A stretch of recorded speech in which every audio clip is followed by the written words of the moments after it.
Nicholas Harper sat in the leather seat of a private jet, looking out the window at the clouds passing below.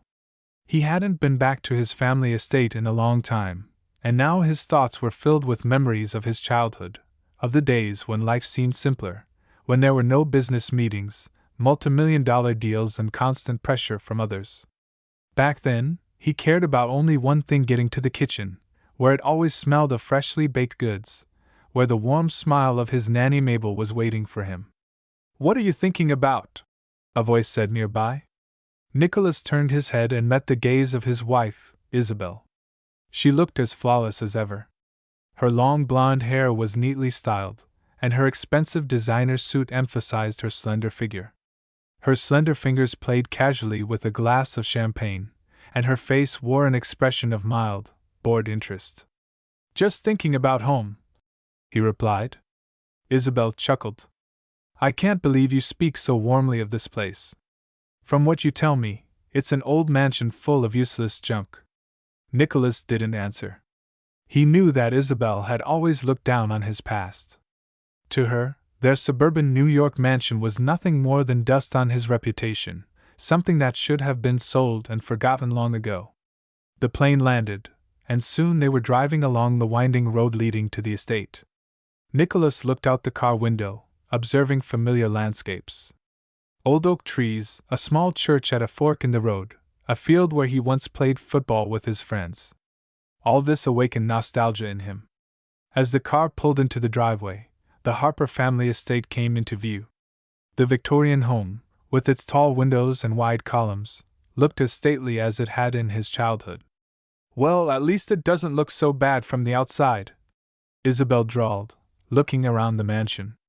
Waiting at the entrance was the butler, Mr. Wells, an elderly man with gray hair who had served the family for many years. He nodded curtly, greeting Nicholas. "Welcome home, sir." "It's good to be here again, Wells." Nicholas nodded. Isabel waved a casual greeting and headed inside. Nicholas paused at the threshold, looking around the spacious hall. Everything was just as he remembered: the warm light of the lamps, the old paintings on the walls, the creaking of the parquet. He took a few steps forward when he heard a familiar voice. "Oh my God, Nicholas! Is it really you?" He turned and saw Mabel. She had hardly changed since he had last seen her. The same soft smile, the kind lines on her face, the warm look in her brown eyes. She was old, but she held herself with dignity, as always.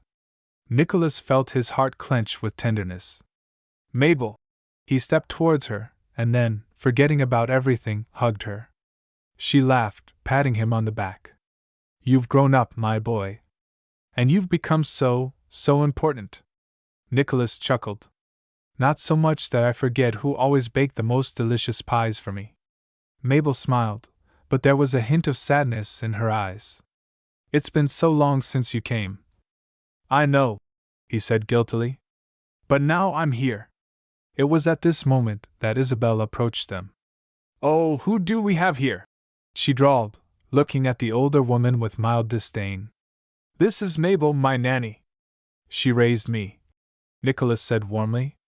Isabel cocked her head to the side, clearly trying to figure out why her husband was paying so much attention to some old maid. "What a touching meeting," she said with a strained smile. Mabel looked at Nicholas's wife and nodded politely. "Welcome to the estate, Mrs. Harper." Isabel raised her eyebrows slightly, then turned her gaze to Nicholas. "I hope your nanny isn't going to scold you for not coming around often," she said mockingly. Nicholas frowned but said nothing. Mabel smiled softly.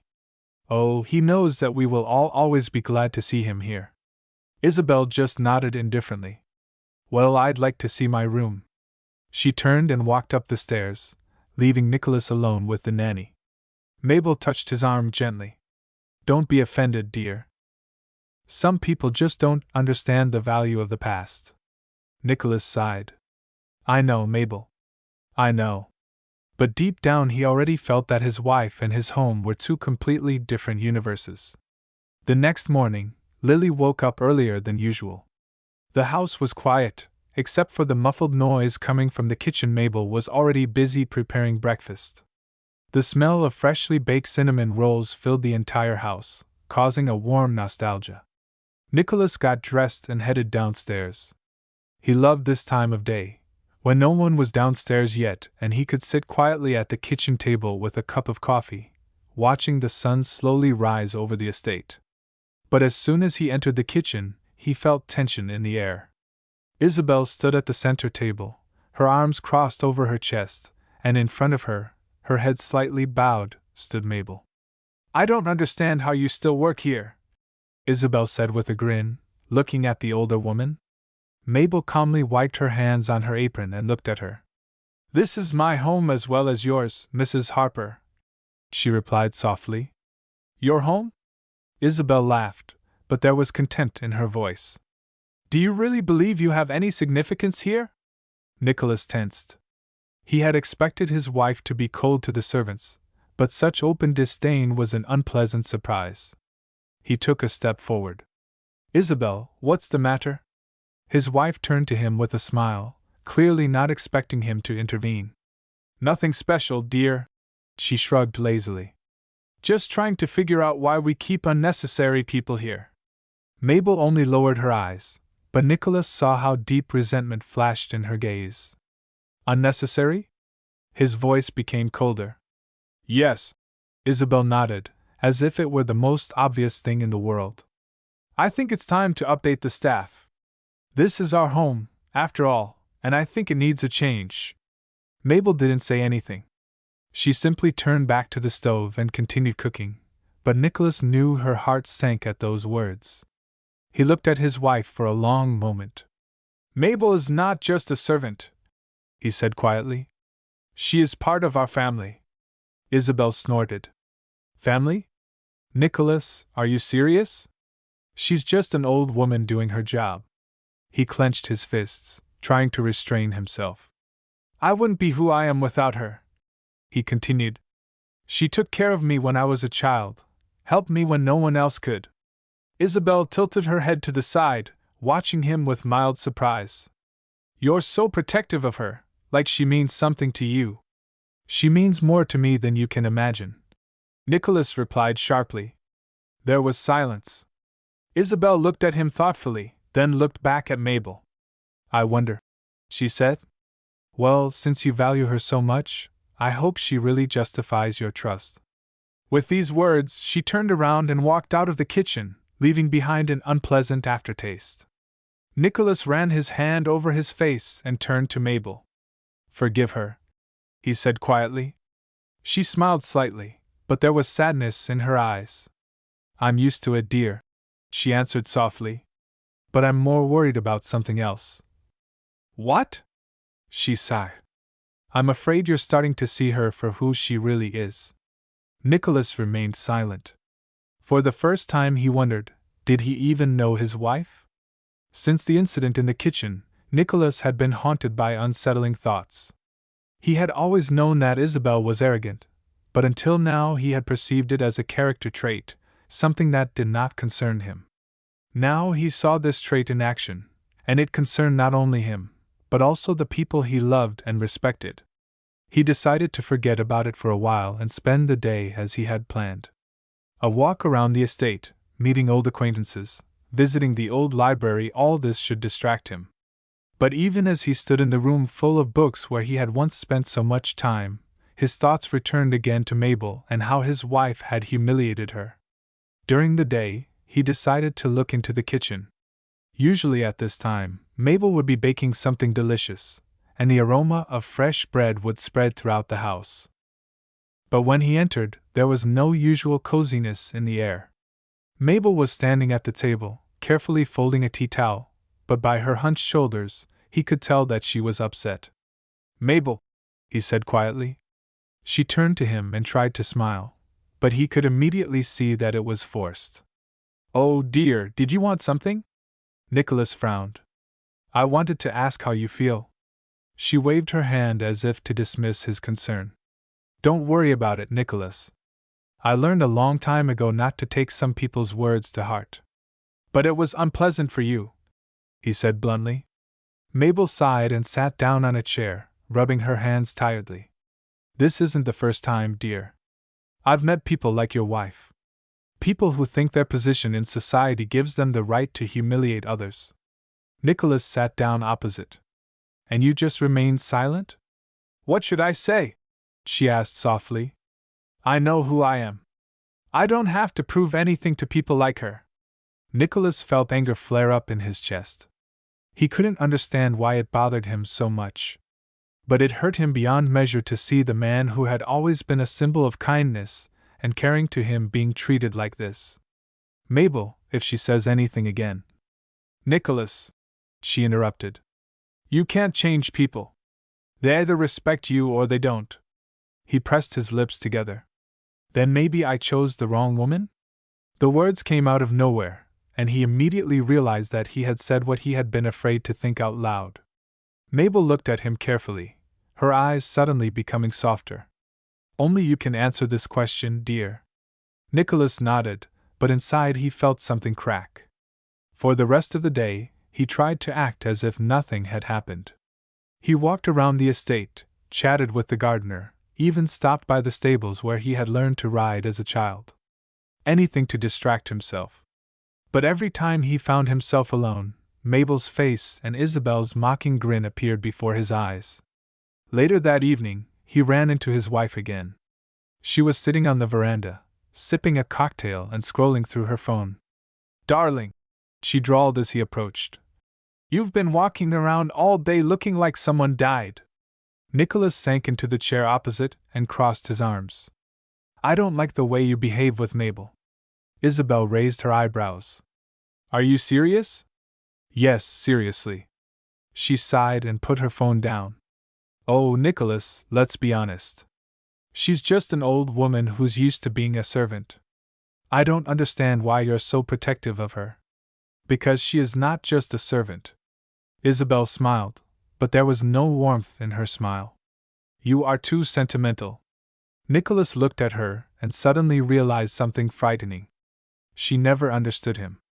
She never tried to understand what was important to him. He thought he had married a strong, intelligent woman, but now he saw only a man who cared only about status. You think that because we have money, we are better than others, right? He asked quietly. Isabel shrugged. Isn't that true? At that moment, Nicholas realized this was not just another argument. It was the destruction of his illusions. He stood up. I'm going to go outside, he said, and without listening to her answer, he walked away. He didn't know what would happen next. But he knew that something inside him had changed incredibly. Nicholas stepped out into the garden, breathing in the crisp evening air. The twilight cast a soft, golden glow over the estate, and a gentle breeze stirred the leaves of the old oak trees. At that moment, he felt like a stranger in his own home. His thoughts gave him no peace. He remembered how he used to run barefoot along these paths as a child, how Mabel would bring him homemade pies and gently scold him for dirtying his clothes. It had always been warm here, cozy, truly homely. But now, standing among these walls, he felt emptiness. He knew he couldn't ignore reality any longer. All this time he'd been justifying Isabel's behavior, blaming her coldness on her upbringing, on her desire for perfection. But now he was faced with the fact that she didn't respect the people to whom he owed his life. Deep thoughts, Mr. Harper? Nicholas started and turned. Mabel was standing a few feet away, holding a basket of lavender, which she was obviously collecting for the kitchen. It seems today is not your day, she said softly. He chuckled, running his hand through his hair. I feel like something inside me has broken, Mabel. She came closer, setting the basket down on the stone bench. This is about Mrs. Harper, right? Nicholas sighed. I always thought she was just a little arrogant. But now I see that it's not that. She despises everyone she thinks is below her level. Mabel sat down next to him. Do you think that people are lower and higher than each other? He shook his head. Of course not. I grew up here, among the people who worked in this house. They were part of my family. I didn't feel superior to anyone just because I was born into a rich family. Mabel smiled warmly. That's exactly it. You didn't become like her. Nicholas frowned. But it's not just her fault, right? I chose her myself. I saw these traits, but I ignored them. Mabel tilted her head slightly, as if weighing his words. Sometimes we see in people what we want to see, and not who they really are. He looked at her and realized how true her words were. All this time he had been trying to fit Isabel into his picture of a perfect marriage, but now he knew he had been wrong. There was silence. What are you going to do? Mabel asked quietly. Nicholas didn't know. But he knew one thing for sure: he could no longer remain silent. At dinner, the tension in the air could have been cut with a knife. Nicholas sat at the head of the long oak table. Opposite him was Isabel, delicately carving meat on her plate. There was no sign from her face that she cared in the least about the morning's conversation. As Mabel placed the plate in front of him, he noticed his wife looking at her with disdain. And at that moment something inside him clicked. He couldn't just keep putting up with this. He put down his fork and looked straight at Isabel. Do you know that I can't put up with this anymore? She raised her eyebrows. With what exactly? With your attitude toward people, he said sharply. With your arrogance. With the way you behave with Mabel. For a moment, surprise flashed in her eyes, but then she chuckled. Nicholas, are you serious? More than. She crossed her arms. And what are you going to do? Nicholas paused, then stood up from the table. I'm going to do what I should have done a long time ago. Isabel leaned forward slightly. You speak as if you are ready to kick me out. I say this because we were never a real family. He looked at her for a long moment. Family is respect. It's care. It's understanding. And you don't respect me or the people who are important to me. Isabel stood up, her lips pressed into a thin line. So, you're just going to break up the marriage? I can no longer live with a person for whom status is more important than human relations. She looked at him with disdain, but panic flashed in her eyes. You're making a huge mistake, Nicholas. No, he answered firmly. I made a mistake when I linked my life with a man who never understood me. Isabel was silent for a few more seconds, then sat back down, demonstratively picking up a glass of wine. Well, let's see how much you like life without me, she said coldly. But Nicholas had already made his choice. And he never regretted his decisions. The house seemed eerily quiet. Something had changed after his conversation with Isabel, not just inside it, but in the manor itself. It was as if the walls no longer held back the tension that had been building up here all these years. For the first time in a long time, Nicholas felt like he could breathe freely. Isabel didn't throw a fit. She didn't make a scene or throw things, like they do in those cheap movies about unhappy marriages. Instead, her reaction was frighteningly cold.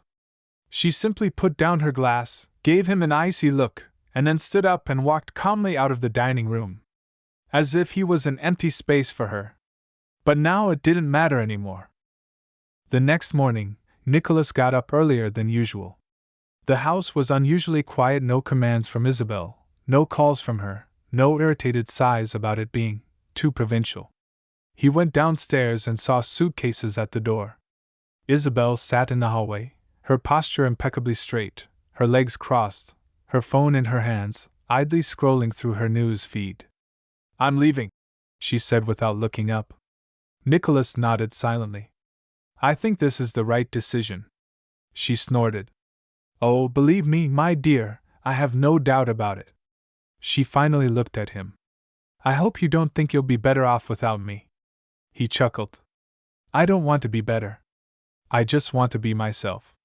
Isabel stared at him for a few seconds, as if trying to figure out how serious he was being. Then she shrugged, picked up her bag, and headed for the exit. Good luck, Nicholas. You too, Isabel. He watched her car disappear through the gate, and then sighed. It was strange to realize that it was really all over. But the most amazing thing was that he felt no regret. He went into the garden, where his new path began.